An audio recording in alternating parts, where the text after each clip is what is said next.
नमस्कार दोस्तों, पीडब्ल्यू ज्ञान कोश पर आपका बहुत बहुत स्वागत है।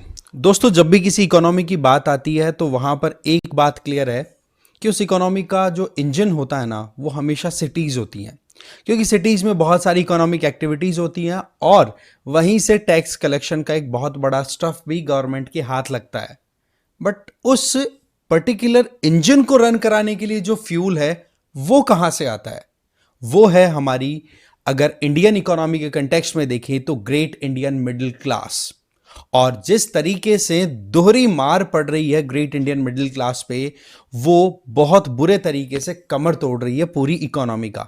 चाहे फिर वो इन टर्म्स ऑफ इन्फ्लेशन देखो, महंगाई के हिसाब से देखो, या दूसरा आप टैक्स के हिसाब से देखो, दोनों मामलों में मिडिल क्लास हमेशा पिटाई खाती हुई पड़ती है। और अभी की परिस्थितियां भी ऐसा ही कुछ दिखाई पड़ रही है।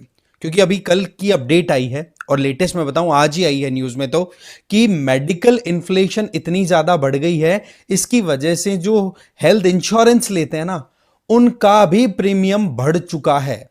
बताया जा रहा है कि एवरेज टिकट, अगर हम पिछले 6 सालों का फिगर उठा करके देखें तो 2019 से लेकर 2024 के बीच में 48% तक हॉस्पिटल्स का खर्चा बढ़ चुका है। और वो फिर खर्चा उठाना पड़ता है जब भी हम इंश्योरेंस क्लेम करते हैं तो इंश्योरेंस कंपनीज को। तो इन्होंने भी डिसाइड कर लिया कि हम भी हमारी इन्फ्लेशन को ध्यान रखते हुए, जो महंगाई बढ़ रही है उसको ध्यान रखते हुए 48.2% तक इंक्रीज करेंगे हमारी प्रीमियम को। कुल मिलाकर के देखा जाए तो जो फिगर 17,900 के फिगर के अंदर हमें हेल्थ इंश्योरेंस 2019 में मिल रहा था, वही हेल्थ इंश्योरेंस आज अगर लेने के लिए आप एक्सप्लोर करते हो डिफरेंट वेबसाइट्स को, तो आपको पता पड़ेगा कि 26,500 रुपए से भी ज्यादा आपको प्रीमियम देना पड़ेगा। इसके पीछे कई कारण बताए जा रहे हैं। पहला तो यह कि कोविड की वजह से लोगों में अवेयरनेस आ गई, तो इस वजह से बहुत से लोग अब मेडिकल इंश्योरेंस कराना स्टार्ट कर चुके हैं। वहीं दूसरी तरफ अगर देखें तो यह इन्फ्लेशन कमर भी तो तोड़ रही है। और यहां पर यह बात केवल मेडिकल इंश्योरेंस, हेल्थ इंश्योरेंस तक ही अटकी नहीं हुई है। आपको मैं पूरी लिस्ट बताऊंगा कि क्या कहां पर किस तरीके से असर पड़ रहा है। यह बात ठीक है कि government of India health insurance के मामले में तो आयुष्मान भारत स्कीम रन कराती है, बट हमें पता होना चाहिए कि मिडिल क्लास, जो कि एक इंपॉर्टेंट रोल प्ले करती है टैक्स पेमेंट में भी और एक बहुत बड़ा बेस भी है इनका, तो उनका प्रोटेक्शन होना जरूरी है। और शायद आप में से जो लोग इस वीडियो को देख रहे हैं 90% मिडिल क्लास से ही बिलोंग करते होंगे, जो कि एस्पायर करते हैं कि हम फ्यूचर में कुछ बड़ा करें, कुछ इन टर्म्स ऑफ इकोनॉमी हम खुद भी एक्सपेंड करें। बट चैलेंजेस बहुत सारे हैं, इन चैलेंजेस को हम एक्सप्लोर करेंगे। देखो, सबसे बड़ा चैलेंज तो मैंने आपको बताया कि इन्फ्लेशन का है, उसमें फूड इन्फ्लेशन जो कि कंट्रोल में ही नहीं आ रही। अब तो फिर भी दिसंबर में आकर के थोड़ी बहुत वर्षा, मतलब ये जो वेजिटेबल्स हैं वो प्रॉपर रेट में आई है, फिर भी कम से कम 30 रुपए किलो का भाव तो आपको देना पड़ता है। और वहीं पर आप 1 महीने 2 महीने पहले नवंबर में आप चले जाते तो हाल क्या था पता है आपको?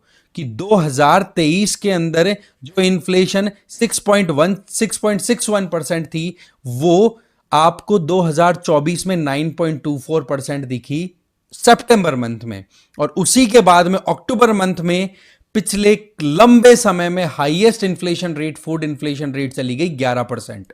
और ये पता किसको है भाई? सीधी बात है, जो जाएगा किराने का सामान आपके घर में लेकर के आ रहा है उसको पता होगा। और आप तो खुद बाहर रहते हैं, अगर खुद बनाते होंगे खाना तो इस चीज को आपने एक्सपीरियंस किया होगा। और इसमें सबसे बड़ा जो कंट्रीब्यूटिंग फैक्टर आ रहा है वो है vegetable, fruits, oils and fats. ये बताओ इनमें से कौन सी चीज है जो हमारी बिल्कुल बेसिक नीड्स में हम इंक्लूड नहीं करते? ये बात तो एनएसओ ने भी मानी है। इसके अलावा पल्सेस की बात कर लो, या फिर जो एग प्रोडक्ट है, शुगर है, ये फिर भी सस्ते हुए हैं। बट अगेन जो डेली बेसिस पर हम चीजें कंज्यूम कर रहे हैं उनके भाव बहुत बढ़ चुके हैं। बताया जा रहा है यहां पर अक्टूबर में आप देखिए कि वेजिटेबल इन्फ्लेशन 42.2% थी। और ये वाकई में था ऐसा, जब 80-80 रुपए किलो टमाटर प्याज मिले थे। ये किसी से छुपी हुई बात नहीं है। आगे हम और डिटेल जानने की कोशिश करेंगे, बट आपको मैं बता दूं कि पीडब्ल्यू ओनली आईएएस की तरफ से यूपीएससी फाउंडेशन कोर्सेज रन कराए जा रहे हैं, जहां पर 2026 के एस्पिरेंट संकल्प ज्वाइन कर सकते हैं इंग्लिश या हिंदी वाले, टाइटन ज्वाइन कर सकते हैं इंग्लिश वाले। 2025 के जो एस्पिरेंट्स है वो प्रहार ज्वाइन कर सकते हैं इंग्लिश या हिंदी वाले, और टाइटन ज्वाइन कर सकते हैं इंग्लिश वाले। इसमें आपको लाइव एंड रिकॉर्डेड क्लासेस मिलेगी जीएस की, साथ ही साथ सीसेट की क्लासेस भी इसमें इंक्लूडेड है। Daily MCQs plus mains answer writing और कॉम्प्रिहेंसिव ई बुक्स, ये सारा चीजें आपको 8,000 के पैकेज में मिलने वाला है। और एडमिशन बिल्कुल ओपन है, लिंक डिस्क्रिप्शन बॉक्स में दिया हुआ है, चेक कर लीजिए। और मेरे साथ कनेक्ट होने के लिए आप QR कोड को स्कैन करके टेलीग्राम चैनल ज्वाइन कर सकते हैं, जहां पर जो भी अपडेट मिलेंगे वो इजीली आपको एक्सेसिबल हो पाएंगे। अब देखो बात क्या है, बात कुछ ऐसी होती है कि जब हम हमारी बेसिक नीड्स की बात करते हैं, बेसिक नीड थ्योरी या कॉन्सेप्ट की, तो हम बात करते हैं यहाँ जी रोटी, कपड़ा, मकान, स्वास्थ्य, शिक्षा, ये 5 बेसिक नीड्स हम मोटी मोटी मान के चलते हैं। तो रोटी की अगर बात करें तो फूड इन्फ्लेशन तो भाई 11% के ऊपर अभी हमने देखा। फिर बात आती है कपड़े की, तो अपैरल सिस्टम या अपैरल्स हैं, उनकी बात अगर करें तो जितनी डिमांड पहले होती थी उतनी डिमांड अब है नहीं। ऐसा नहीं है कि कपड़ों की प्रोडक्शन कम हो रही है या कुछ और, प्रॉब्लम ये आ रही है कि डिस्पोजेबल इनकम ज्यादा नहीं होगी, तो ऐसी परिस्थितियों में लोग खरीदेंगे क्या? तो कपड़े तो मोर और लेस आपको स्टेबल कंडीशन में दिखाई पड़ जाएंगे, बट मकान के हाल देखो, हाउसिंग का क्या सीन चल रहा है। करोड़ों के नीचे आपका फ्लैट की बार्गेनिंग नहीं हो पा रही है। टीयर 2 सिटीज में उठा के देखो, आगे मैं बताऊंगा पूरा डिटेल। फिर आती है हेल्थ इन्फ्लेशन, मैं आपको बता चुका हूं मेडिकल वाली। और शिक्षा, एजुकेशन के अंदर तो ऐसा हाल है कि ढंग की अगर आपकी इनकम नहीं है तो आप बिक जाओगे अपने बच्चों को, एक बच्चे को भी ढंग की स्कूल से एजुकेट कराने के लिए, समझ गए? तो ये हालात तो बेसिक नीड्स के हैं। और फिर आप देखोगे कि जितना आप कमाते हो और उस कमाई के ऊपर आपके टैक्स देने होते हैं। जैसे कि अभी 2024 के बजट की अगर हम बात करें तो किसी की इनकम अगर 15 लाख से ऊपर चली गई तो आप देखो 15 लाख के ऊपर जितना भी अमाउंट है उसके ऊपर 30% उसको टैक्स देना होता है। और ये अपने आप में कोई छोटा फिगर नहीं है। इस बात को लेकर के जो अभी नए जो कॉरपोरेट जॉब्स के अंदर लोग घुसे हैं या फिर जिन लोगों के ठीक ठाक पैकेज अभी रिसेंट टाइम में लगे हैं, वो बहुत ही ज्यादा हतप्रद है, बहुत ज्यादा डिस्करेज्ड हैं कि करें तो क्या करें। यूं फील होता है कि 6 महीने तो हम हमारे परिवार के लिए कमाते हैं, 6 महीने हम सरकार के लिए कमाते हैं। तो ये चीजें है ना बहुत ही ज्यादा डिस्करेजिंग हो जाती है, जहां पर आप अपनी जो पैसा है उसको थोड़ा सा भी बचाने की कोशिश भी करते हो तो बचाने का स्कोप नहीं मिलता, और बचाते भी हो तो उसमें भी मार है, वो भी मैं आगे बताऊंगा आपको। इसके अलावा अभी देखा जाए तो डायरेक्ट टैक्स कलेक्शन के अंदर जो आपका गवर्नमेंट का कलेक्शन आता है, कॉर्पोरेट टैक्स होता है, एक पर्सनल इनकम टैक्स होता है, ये डायरेक्ट टैक्स के इंपॉर्टेंट पिलर्स हैं। कॉर्पोरेट टैक्स से ज्यादा इनकम टैक्स कलेक्ट किया है सरकार ने। अब आप इस चीज से समझ जाओ कि हमारे यहां पर मिडिल इनकम जो क्लास है वो राइज होती हुई दिखाई पड़ रही है, पर ये जो 30% का टैक्स स्लैब लग जाता है ना, तो फिर वो जो एक होता है ना, एक जर्नी रहती है कि हम लो इनकम क्लास से मिडिल इनकम क्लास तक तो आ गए, पर हायर इनकम क्लास की तरफ अगर जाना चाहें तो आपके ऊपर कैप लगा दी, सीलिंग लगा दी वो 30% वाली, और वो रोक देगी आपको। और ऐसा होता हुआ दिखाई भी पड़ रहा है, जबकि यहां पर टैक्स कलेक्शन में कॉर्पोरेट टैक्स तो कम हो रहा है, जहां पर गवर्नमेंट जो बड़े कॉर्पोरेट हाउसेज हैं उनके ऊपर टैक्स रिलीफ दे रही है। साथ ही साथ नीरव मोदी, विजय माल्या जैसे चोर हैं जो यहां से लोन लेकर के भाग भी जाते हैं, उनका रिकवर नहीं हो पाता। और दबाव किस पे पड़ता है? जो ईमानदारी से काम कर रहे हैं, जो टाइम टू टाइम अपना टैक्स पे कर रहे हैं, जिनकी सैलरी आती है, तो सैलरीड इंडिविजुअल के यहां पर टैक्स का एक मार और पड़ती हुई दिखाई पड़ रही है। फिर आ जाओ घर की जरूरत की बात करें तो बात कुछ ऐसी है, हमारे देश के अंदर 7 ऐसी सिटीज हो चुकी हैं, वहां पर अगर आपको छोटा सा एक घर लेना हो, एवरेज घर भी लेना हो, तो आपको 1.25 करोड़ रुपए खर्च करने पड़ेंगे। और अभी गुड़गांव जैसी सिटीज का तो इतना बुरा हाल हो गया है कि वहां पर 75, अभी डीएलएफ ने एक सोसाइटी काटी है रिसेंट टाइम में, 75 करोड़ के नीचे तो आप फ्लैट ही नहीं देख सकते। जबकि गुड़गांव की क्या एमिनिटीज इतनी अच्छी है क्या?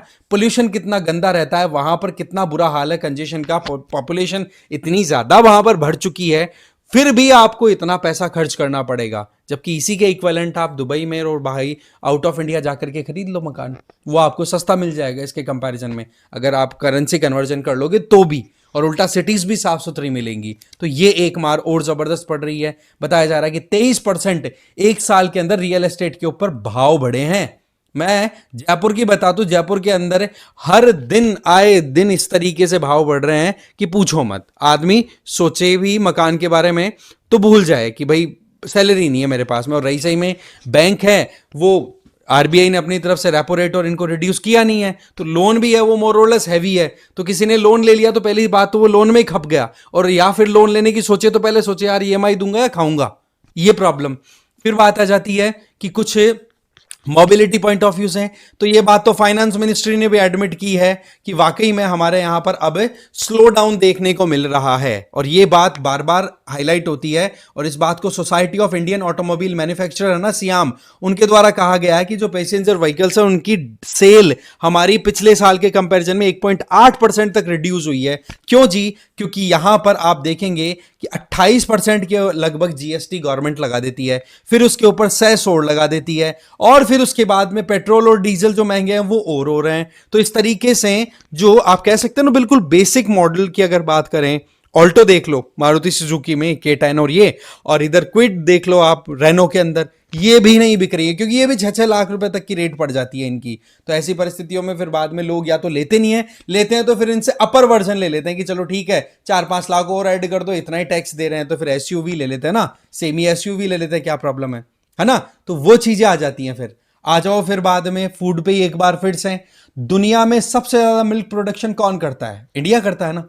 बट हमारे यहां पर मिल्क प्रोडक्शन में डिक्लाइन देखने को मिल रहा है। 2021 में मिल्क प्रोडक्शन 5.81% का राइज देख रहा था, जो कि एक कोविड का पीक टाइम चल रहा था। वहीं पर आज 2023-24 में आते आते आपका मिल्क ग्रोथ रेट कितनी आ रही है? 3.78। बताया जरा, ऑल टाइम लो ग्रोथ रेट देखी जा रही है ये मिल्क प्रोडक्शन में। इसकी वजह से जो डेयरी वाले हैं ना, वो लगातार हर 2-3 महीने या 6 महीने में 1 से 2 रुपए आपके डेली मतलब 1 किलो के ऊपर भाव बढ़ाते चले जा रहे हैं। इसकी वजह से क्या हो रहा है? या तो लोग मिल्क कंजम्पशन बंद कर चुके हैं, या फिर लो क्वालिटी मिल्क या फिर अपने आसपास की जो टेम्परेरी फैसिलिटीज है उनके ऊपर रिलाई कर रहे हैं। और अगर आप अपनी लोकेलिटी में गाय भैंस का दूध अगर लेते हो तो आपको डेयरी वाले से भी कम 10-15 रुपए एक्स्ट्रा देना पड़ता है। मैं सिंपल सी बताऊं कि 3 किलो या 2.5 किलो दूध का आपको 5,000 रुपया मंथली देना पड़ता है। आप बच ही नहीं सकते। अब आप सोचोगे 5,000 कौन सी बड़ी बात है, एक बार पॉकेट से निकालो तो समझ में आ जाएगी। ठीक है, फिर आ जाओ बात आगे कि पेट्रोलियम की इनकी बात कर लें। क्या पेट्रोलियम के भाव घटे? भाई आराम से सेंचुरी के लगभग सबके आसपास में है। यहां देख लो पेट्रोल के भाव, दिल्ली, मुंबई, कोलकाता, इन सब में देख लो लगभग 100 ± 4 या 6 दे लो, बस, इससे ज्यादा वेरिएशन नहीं है। डीजल का देख लो 90 के ऊपर देख लो, 90 ± 3 या 4, उसके ऊपर आपका डीजल आ जाएगा। अब ये बताओ कि एक तरफ तो रशिया से हमें डिस्काउंटेड रेट पे पेट्रोलियम मिल रहा है, वो बात ठीक है कि वो परिस्थिति आई थी जब रशिया ने यूक्रेन पर अटैक किया था, तो एकदम से बहुत सारे सैंक्शंस रशिया पे लगे थे। हमारे पास में ऑयल सप्लाई बहुत बड़ी प्रॉब्लम हो गई थी, क्योंकि फिर रशिया से तेल लेना यूरोपियन कंट्रीज ने बंद कर दिया था। तो ऐसे में सारा का सारा रिलायंस उनका आ गया था वेस्ट एशिया पे। बट पॉइंट इज कि जब रशिया से हम डिस्काउंटेड रेट पे तेल खरीद रहे हैं और हमारा रिफाइन करके बेचा हुआ तेल की अगर बात करें तो उसमें ग्रोथ कितनी आई है? 2,53,788%। इवन हमने सऊदी अरब को दूसरे नंबर पर ला दिया रिफाइंड जो तेल एक्सपोर्ट होता है यूरोप के लिए उसमें। अब आप सोचो उसका बेनिफिट हम लोकल्स को नहीं मिलता, तो फिर वो चीजें प्रॉब्लम क्रिएट करती हैं। और आपको पता है मोबिलिटी के बिना तो आपको अगर बाइक ही नहीं चलानी आती तो आप जॉब तक नहीं कर सकते, आप भी जानते हैं अच्छे से। तो ये चीजें साफ साफ इशारा करती है कि कैसे मिडिल क्लास की कमर टूट रही है।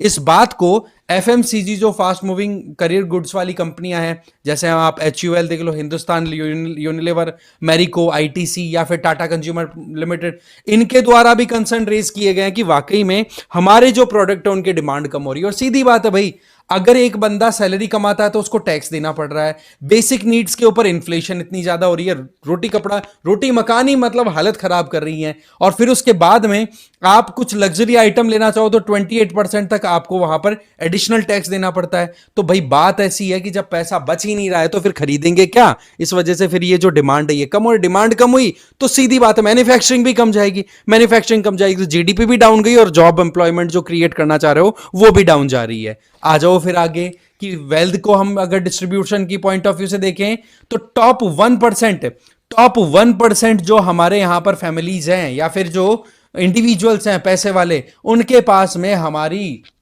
इकोनॉमी का एक बहुत बड़ा चंक है। जबकि वहीं पर बॉटम 50% के पास में क्या है, और हम यहां पर 10% की भी अगर बात करें अपर मिडिल क्लास की, तो उनके पास में भी कुछ खास यहां पर हाथ में नहीं है, क्योंकि वो टैक्स पे कर करके ही अपनी सैलरी पूरी खत्म कर लेते हैं।